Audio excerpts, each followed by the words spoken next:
Ready to open the hood? Usetool for the tutorials. And for car parts, the right idea is the Mr. Auto app. Easy, fast, and with better prices than on the website.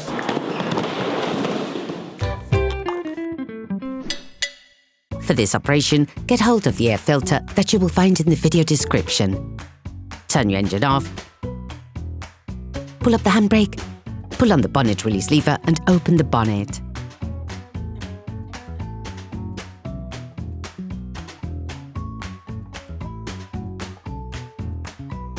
You should now be able to easily see the airbox to change the filter. Using a socket wrench and an 8mm socket, unscrew the two screws holding the brake fluid reservoir. Then move it aside slightly. Take off the engine cover. Disconnect the air inlet conduit. Rotate it counterclockwise and remove it by wiggling it back and forth. Remove the second part of the air intake duct at the grill. Using a flathead screwdriver, loosen the clamp on the conduit between the turbocharger and the flow meter. Using Needlenose pliers, compress the two edges of the clamping clip to free them from their hold. At the center of this conduit, there's also a connection that must be undone. To do this, pull the white plastic holding spur upwards and then disconnect the conduit on both sides in order to remove it.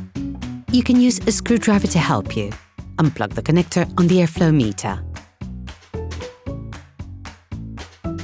Using a socket wrench and a Torx T25 socket, completely unscrew the 3 screws on the air filter flange. Don't try to take them out, they stay in their housing even if they're not fixed in.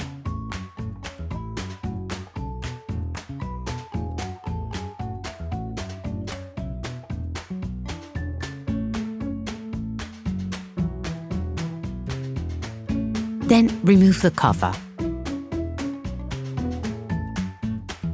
Take out the old air filter.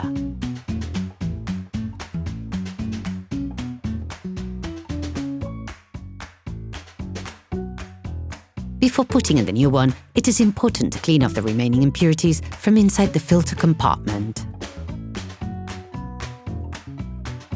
All parts used in this tutorial are supplied by our trusted partners. These partners also help us create as many video tutorials as possible. Check them out in the description below. Take the new filter. Compare the new filter with the old one to ensure that they're identical. Put the filter back in place. Ensure that the rubber washer is placed in the right place. This will help you put the flange back on more easily. Put the cover back on, taking care to place the spurs into the right places.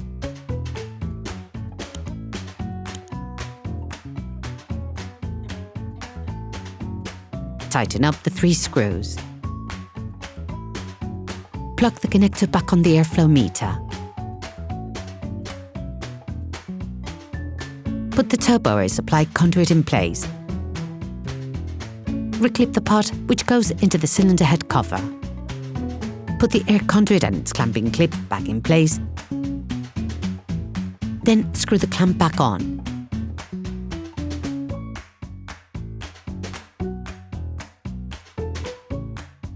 Reattach the second part of the air inlet conduit.